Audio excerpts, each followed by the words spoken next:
A lo largo y ancho del planeta existen varias organizaciones secretas.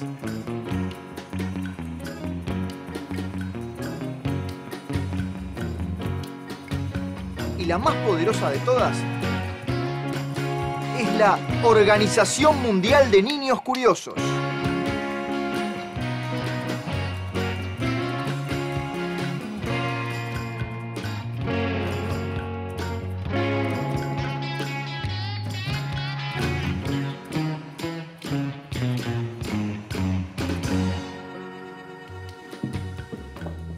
Compañeros, Tiago, Selene, Sofía, Inti. Este es un verdadero desafío para la Organización Mundial de Niños Curiosos. Es el cráneo de un mamífero gigantesco. Sí, pero mira nuestro orificio nasal. No le encuentro explicación. Creo que no nos queda otra salida. Hay que llamar a los paleodetectives. Jones, el biólogo. Ernesto, el físico. Andrés, el paleontólogo. Un grupo especial de investigadores, los paleodetectives. Mientras tanto, en la guarida de los paleodetectives... ¿Cómo tiene más probabilidad de encontrar comida? ¿Que se quede picoteando en el mismo lugar o que haga esto? No sé, el experto en aves sos vos. ¿Cuál es la respuesta? Guardar eso, déjate. Acá la Organización Mundial de Niños Curiosos llamando. ¿Nos escuchan? Sí, adelante. Queremos que nos digan qué es esto. Es muy fácil. Déjenmelo a mí. Chicos, es una pavada. Eso es un cráneo de un perezoso gigante. Es casi seguro que pertenece al género Glossotherium, un bicho que vivió acá en Uruguay. Eso ya lo sabemos. Lo que nos intriga es por qué tienen este agujero nasal tan grande. Tenían narices gigantescas. ¿Tenían un cuerno enorme como el de rinoceronte? ¿Podían oler una galletita a kilómetros de distancia? Bueno, algunos datos hay. Seguramente pesaba unos 1500 kilos, lo mismo que 3 caballos de carrera juntos. Pero sobre el tamaño de la apertura nasal no se sabe mucho. No queremos excusas. O nos traen las respuestas o cerramos el proyecto Paleodetectives. No lo hagan. En un ratito tienen todas las respuestas. Y recuerden, queremos dar respuestas con un dibujito animado y divertido.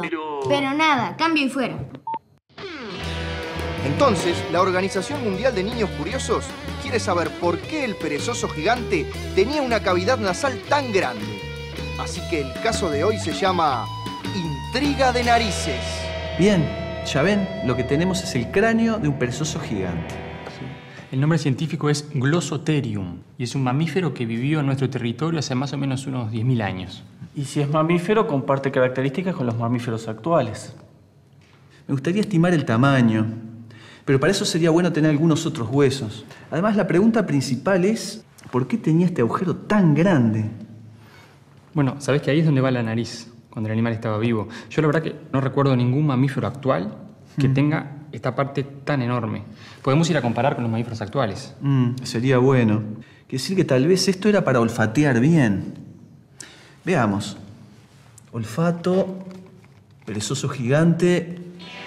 ¡Atención! Llega la paleohipótesis. Aquí vemos a un ejemplar de perezoso gigante comiendo hierbas.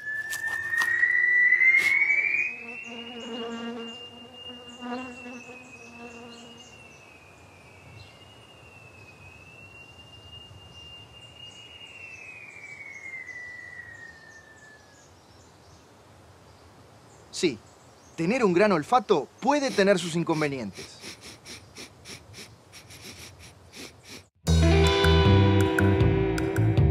Andrés, ¿qué pensás de que los perezosos gigantes tuvieran un gran olfato? Vos sabés que a mí no me convence mucho eso. Yo sé que es grande el agujero, pero fíjate que el perro, que tiene un olfato excelente, fíjate que no es muy grande. Incluso si lo comparás con un ser humano, son más o menos del mismo tamaño y los perros huelen muchísimo mejor que nosotros. Además, fíjate que es medio raro, es como que el agujero se ensancha hacia afuera. Para mí que viene por otro lado la explicación.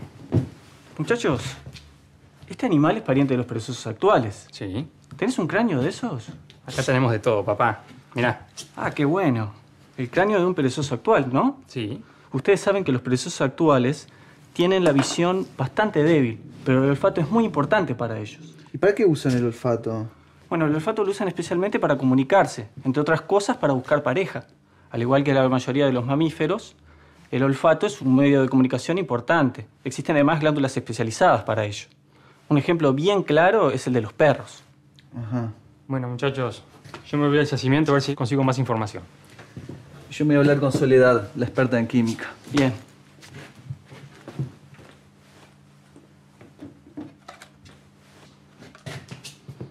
¿Ser o no ser? Esa es la cuestión.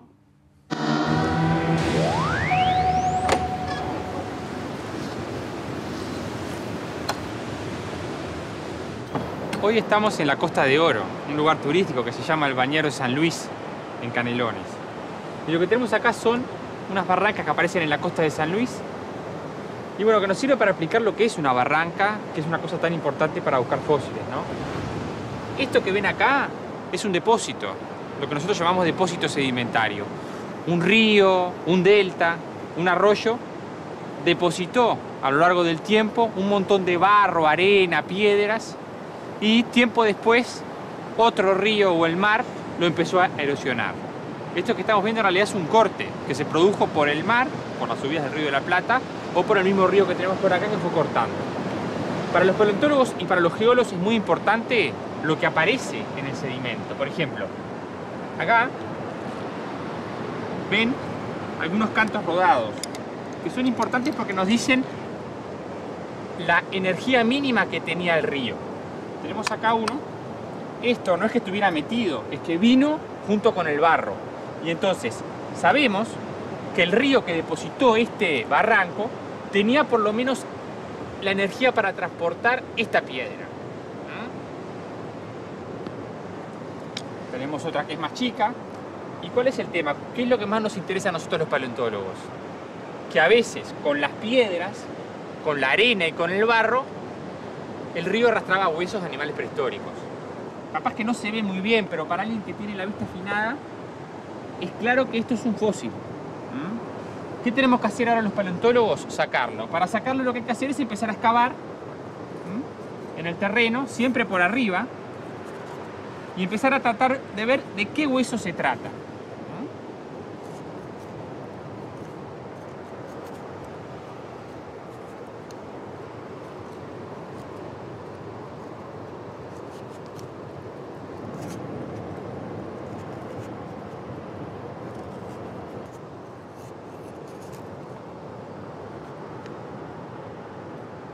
Esto que estoy haciendo para ustedes, lo hago porque yo tengo un poco de experiencia acá. No debería hacerlo nunca en realidad.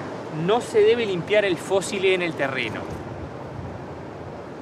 En este lugar los fósiles aparecen bastante rotos. Se ve que los huesos venían transportados de muchos kilómetros y con las piedras que transportaba el río se fueron rompiendo. Y eso pasa mucho con los yacimientos de fósiles en todo el mundo.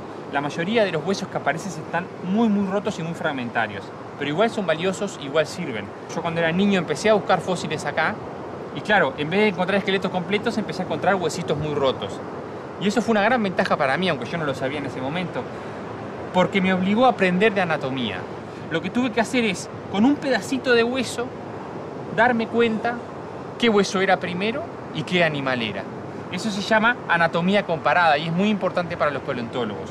Gracias al entrenamiento que me dio este barranco, yo les puedo decir que esto es un pedazo de vértebra, de la primera vértebra del cuello, acá articula el cráneo, de un perezoso. Los perezosos son de los grandes mamíferos que aparecen en Uruguay, no solo en este lugar, sino en todo el territorio nacional. Los perezosos son los fósiles más comunes. Son tantos los fósiles de perezosos que han aparecido en nuestro país que podemos estar varios programas hablando solo de los distintos tipos de perezosos. Yo solo les quiero mostrar dos. Uno de los más grandes y uno de los más modestos. El más grande de todos, los perezosos que hay en Uruguay y seguramente en todo el continente, es el megaterio. Megatherium americanum es el nombre científico, un nombre que a mí me encanta. Y esto que estamos viendo es la punta del dedo de un megaterio, es la garra, el hueso que forma la garra. Esto que estamos viendo es solo el hueso. O sea, la parte de la uña, el estuche córneo, sería incluso mucho más larga y ancha que lo que sería esto, que es el carozo de la uña, ¿no? Miren lo que es esto, ¿no? Nosotros le decimos los anatomistas falange unguial, que es la última falange del dedo. Imagínense lo que era el bicho entero. El megaterio llegaba a tener más o menos el tamaño, el peso de un elefante.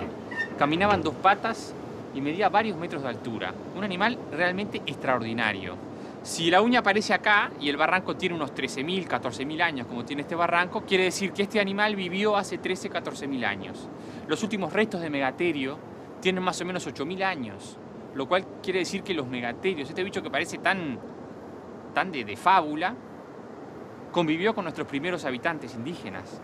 Y vamos a hablar ahora de uno de los perezosos, no sé si más chicos, pero más modestos, que es el Glossotherium.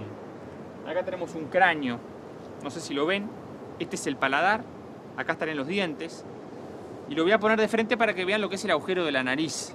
Es una cosa muy peculiar de muchos perezosos, que tienen un agujero para una especie de narizota enorme. El Glossotherium llegaría a pesar más o menos una tonelada y algo, estando vivo. Y es uno de los perezosos más comunes del Uruguay. Es mucho más común que el megaterio.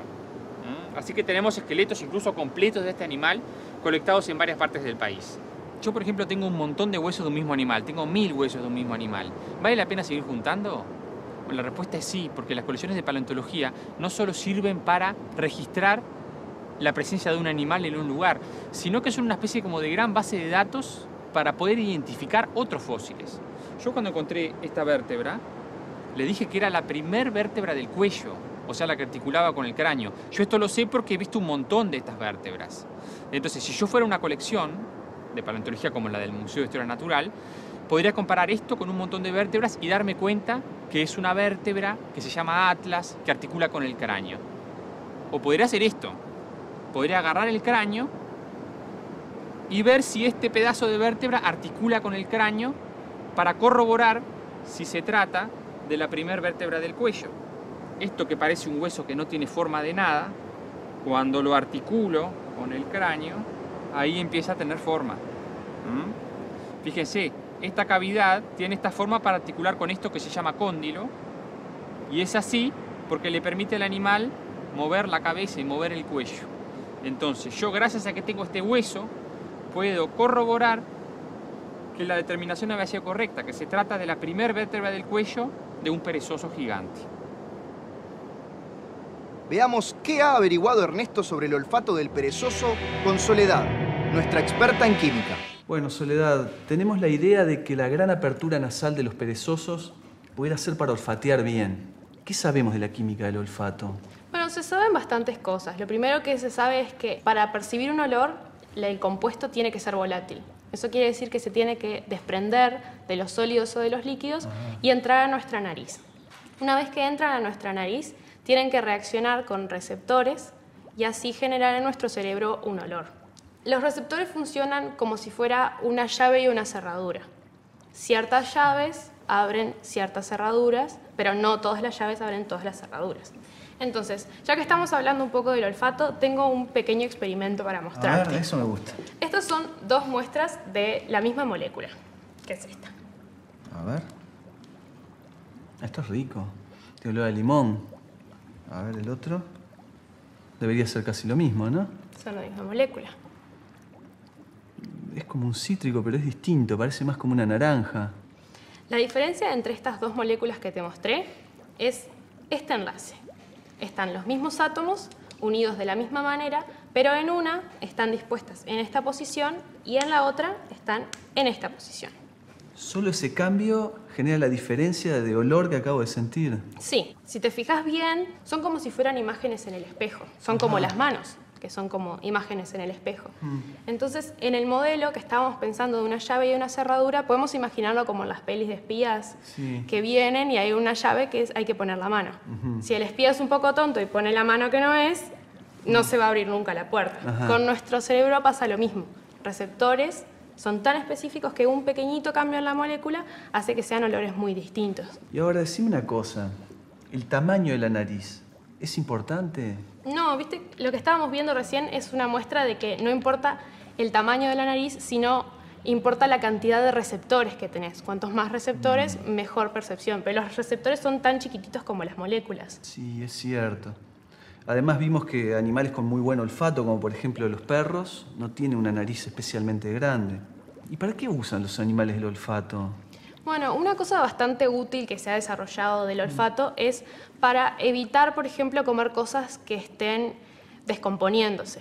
Ajá. Por ejemplo, hay moléculas como la cadaverina y la putrescina que son producto de la descomposición de la carne. Ajá. Entonces, percibimos ese olor como muy desagradable y lo evitamos. También creo que Jones alguna vez me contó que los animales también usan los olores para buscar pareja. Sí, existen unas moléculas que se llaman feromonas que permiten a las especies comunicarse a través del olfato y decir quiénes están disponibles y buscando pareja. El perezoso podría haber usado el olfato para esas cosas, pero si la nariz grande no hace la diferencia, creo que estamos sin pistas firmes. ¿No escuchás un ruido, un sonido grave? Es Marcelo que está intentando si puede tocar el bajo.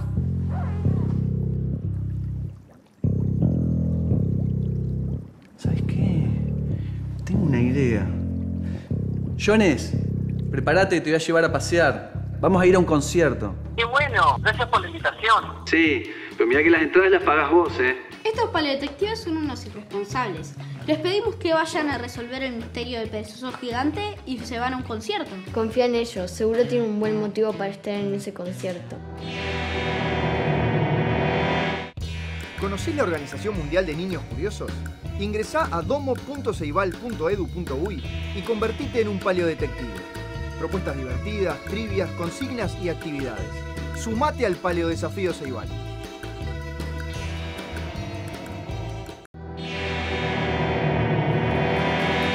La Organización Mundial de Niños Curiosos quiere saber por qué los perezosos gigantes tenían unas fosas nasales enormes. Lo primero que pensaron los paleodetectives fue que tenían un gran olfato, pero descubrieron que el tamaño de la nariz no tiene nada que ver con la capacidad de oler mejor. Ernesto tuvo una idea al escuchar un bajo y quiere ir con Jones a un concierto. ¿Qué tiene eso que ver con los perezosos? ¿Acaso Ernesto se volvió loco? Jones, fíjate cómo suena el clarinete.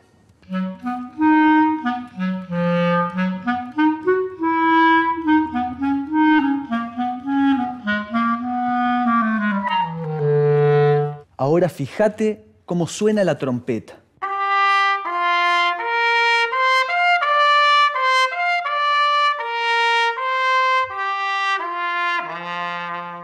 Ahora veamos cómo suena el corno.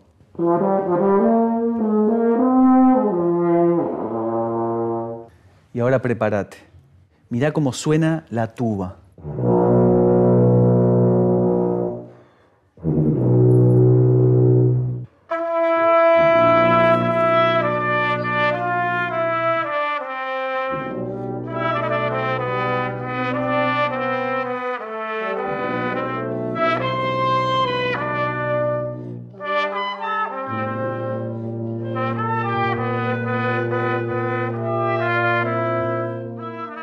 ¿Sabés qué? Creo que estoy entendiendo. Fíjate, los instrumentos más grandes son los que emiten los sonidos más graves. La física nos dice que para emitir sonidos graves en forma eficiente es necesario que la apertura sea muy pronunciada. Fíjate, por ejemplo, el caso de la tuba. Los sonidos graves tienen una gran ventaja para la comunicación porque viajan largas distancias y prácticamente no se dispersan por la vegetación u otros accidentes del terreno.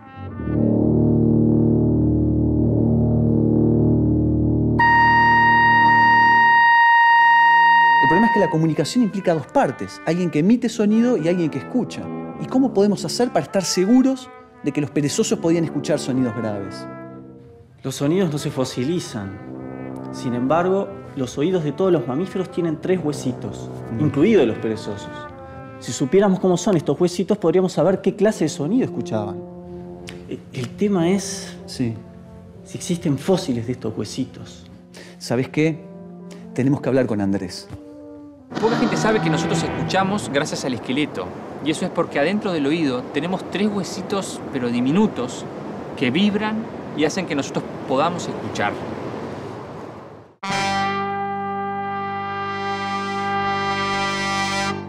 Yo pensaba que era muy difícil que los huesitos del oído se fosilizaran, por ejemplo de un perezoso, pues son tan chiquitos, tan delicados. Pero un día fui a la colección del museo, me puse a escarbar en esta zona, que es la zona del oído de los perezosos, y en algunos cráneos que había en el Museo de Historia Natural encontré los huesitos del oído, que habían estado metidos adentro del cráneo durante años o incluso décadas. Acá tengo unos, fíjense.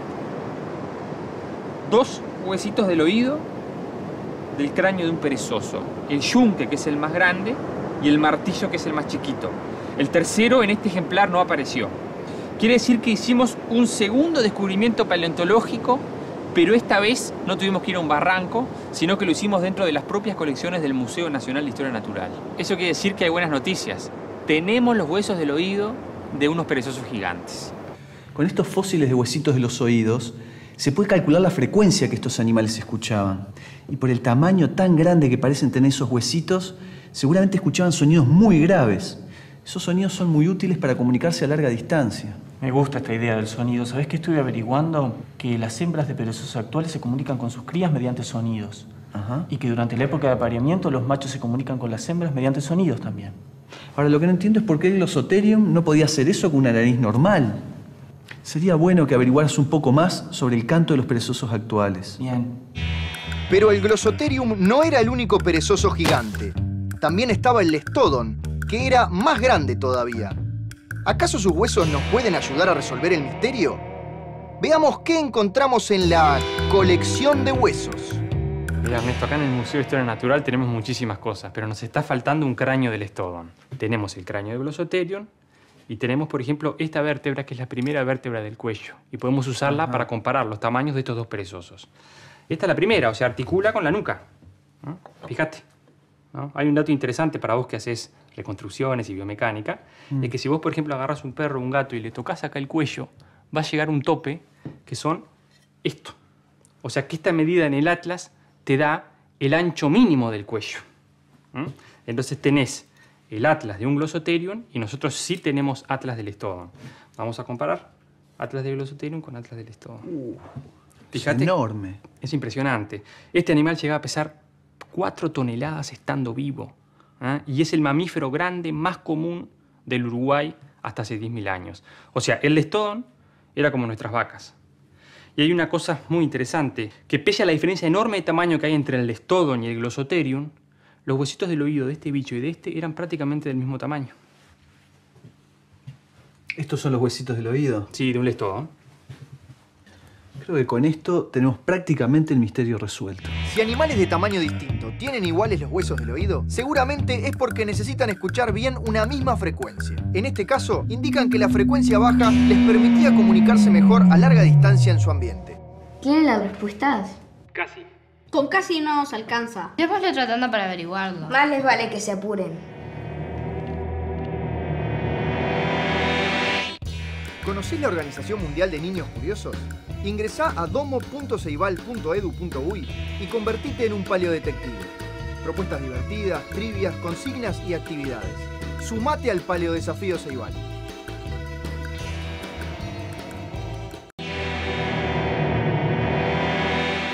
La Organización Mundial de Niños Curiosos le encargó a los paleodetectives que investigaran por qué los cráneos de los perezosos gigantes tienen las fosas nasales tan grandes.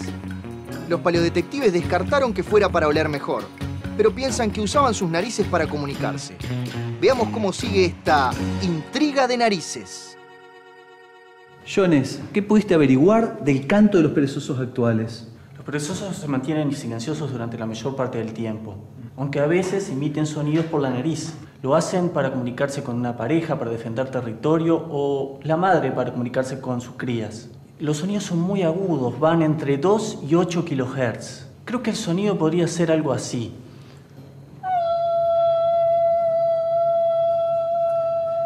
Está bien. Yo por otro lado estuve calculando las masas de estos animales. Para Glossotherium obtuve 1.500 kilos. Para el Lestodon unos 4.000 kilos. Quiere decir que eran bastante distintos los tamaños. Sin embargo, los huesitos del oído son casi del mismo tamaño. Es decir, que habrían escuchado la misma frecuencia. Por eso creo que la explicación de los sonidos graves no tiene que ver con el tamaño, sino con la comunicación. Y estuve probando por mi lado también cómo habría sido el sonido de estos animales. Me parece que habría sido algo así.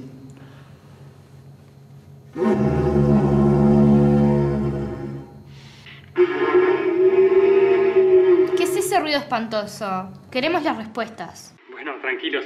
Ese ruido tan horrible es Ernesto tratando de imitar el sonido que hacían los perezosos. Pero nosotros tenemos la respuesta de por qué tenían tan grande este agujero. La respuesta viene por acá. Infrasonido, perezosos, animación. Atención, niños curiosos. Aquí viene la paleoexplicación. El perezoso gigante está comiendo. De repente, sus oídos, con los huesitos grandes que vimos, sienten algo que nosotros no podemos escuchar. Un sonido muy grave. Ah, era su pareja, llamándolo mediante infrasonidos que emite por sus grandes fosas nasales. Bien, paleodetectives, así que los orificios nasales de los perezosos era para comunicarse. Sí, efectivamente. Para mí eso es una maravilla de la naturaleza. Y en caso de los perezosos gigantes, en nariz cerrada no entran moscas. El chiste es malo. Sí, pero la explicación estuvo buena. Hasta la semana que viene, paleodetectives. Y así, una vez más, los paleodetectives han resuelto otro caso difícil planteado por la organización más exigente del mundo, la Organización Mundial de Niños Curiosos. ¡Hasta pronto!